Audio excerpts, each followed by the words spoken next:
Peggy 12.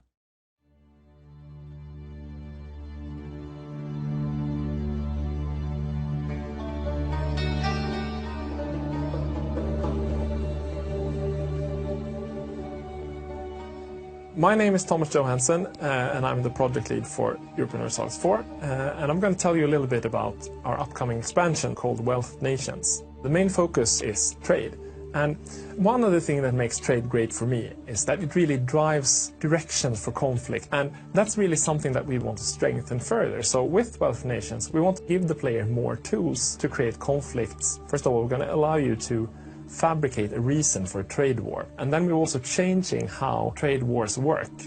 We're also looking at trade republics.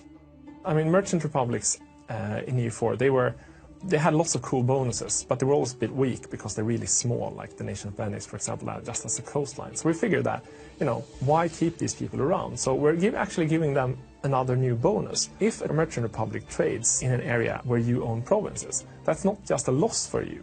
Instead, it will also boost production in that province. You will have to feel that how much money do they steal from me, and how much production do I get back? So should I fight them or shouldn't I? Another really interesting thing that we're adding for Wealth Nations. In history, people hired privateers to go out and hijack other people's ships, and we figured we can have this too. We added a new mission that you can use your trade ships for, that's called privateers. And you send them out on a mission like you do with a trade mission, but instead you send them on a privateer mission. That means that you're not getting so much money, but they're going to be worth about 1.5 twice as much trade power that used to be. So it's a great way for a small nation to hit a bigger nation's trade above their weight, so to speak. Or if there's a part of the map where you can't direct trade back home to you, then that's also something you can do, right? And the final thing I wanted to mention is that we're going to do something called trade companies. And in the previous expansion, in Conquest of Paradise, we added colonial nations, where a colonial nation was independent and could create problems for you. They expanded on their own. And we want to do something different with trade companies. So trade companies is something that you have in places like Africa and East India and these kind of places, where you assign provinces to your trade company. As you do that, these provinces will be worth much more in trade power, but much less in manpower and taxes. So it's become a way of specializing your trading empire. And then we also, one thing we haven't talked about before that we're adding newly is that when you neighbor nations that are more primitive than you, they can use this and do something we call they can westernize, they can learn new things. But if they're neighboring to a trade company, they can't do that anymore. So your presence isn't so marked in India, for example, if you have a trade company.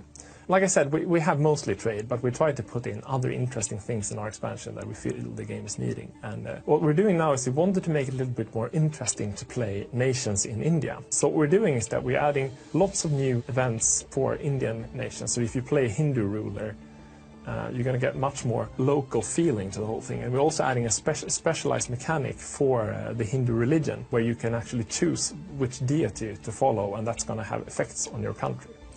This expansion is not going to be a bit about the big strokes. This one is going to have a lot of different changes. And of course, there's going to be a big patch where we add a bunch of free features at the same time as we release the expansion. And one thing I can tell you about is that we're completely redoing the rival system. Picking rivals is actually something you have to do, but a big choice, because if you don't fight your rivals, that's going to impact you badly, and something that we call your power projection will suffer.